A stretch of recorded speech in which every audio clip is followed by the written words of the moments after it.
Hello, this is Sarah. I'm an art and design major, and today we're going to be talking about reimagining our campus, Area 3.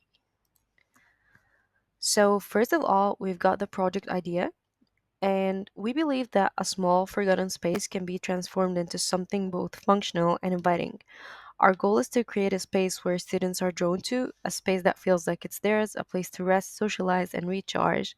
And like most teenagers or young adults say, hang out. So instead of it just being a waste of space, it can be a functional space for students to actually use. So, talking about the area that we chose, it's Area 3, and it's nearby Pharmacy Building Major. It's got so much potential, but other than the crowds of people always walking by, it's totally empty, ignored, and unused. And the crowds I'm talking about are either people going to lectures or getting out of their lectures. So we went to the place ourselves and we took some pictures of the problem areas, as you can see here, photo 1, 2, and 3, and we highlighted some of the issues.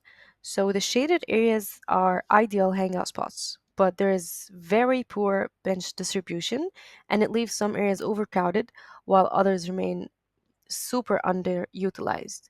There's no shade, so it's way too hot or exposed to the elements, as we see in image number 2, and the most of the seating options are really uncomfortable as we see in image 3, and it could also be applied on sentence number 2, whereas there's no shade and the bench is placed in a really weird place.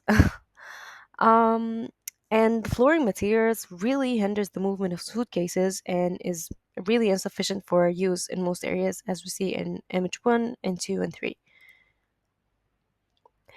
Also, there's limited to no greenery, and it reduces the relaxing atmosphere in these areas, as you see in image number 1. There's no stairs going from the street or the pavement to the area down, which could be a harm risk. Someone could fall going down these bricks, as we see in area number 2. Walking paths are designed in square patterns, creating a feeling of rest rather than activity, as we can see in image number 3 and also 1 and 2. Open pathways between bushes often lead nowhere due to a lack of proper stairs or continuation, as we see in image number 2. And here's more issues. So the hardscape and the softscape materials really lack a cohesive visual language, resulting in a broken aesthetic. And the plant sizes and forms do not complement their surrounding spaces, creating a visual and spatial imbalance, as we see in image number 1 and 3. And there is minimal variety in materials, textures, and colors in the hardscape materials, so it makes the campus look very monotonous, as we see in image number 2 and most of the pictures that we took. So we've got a real life example. As we can see here, there's an example from campus on how we can help in utilizing Area 3 as seen in the photo number 1 and make it more active and useful for students as seen in photo number 2.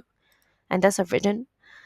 And here we took some of the pictures that we took and we photoshopped it and we edited it to make it look more inviting for the students to basically utilize. So we added benches, we added more bushes and softscape so it could be visually pleasing, or as some others call it, eye candy.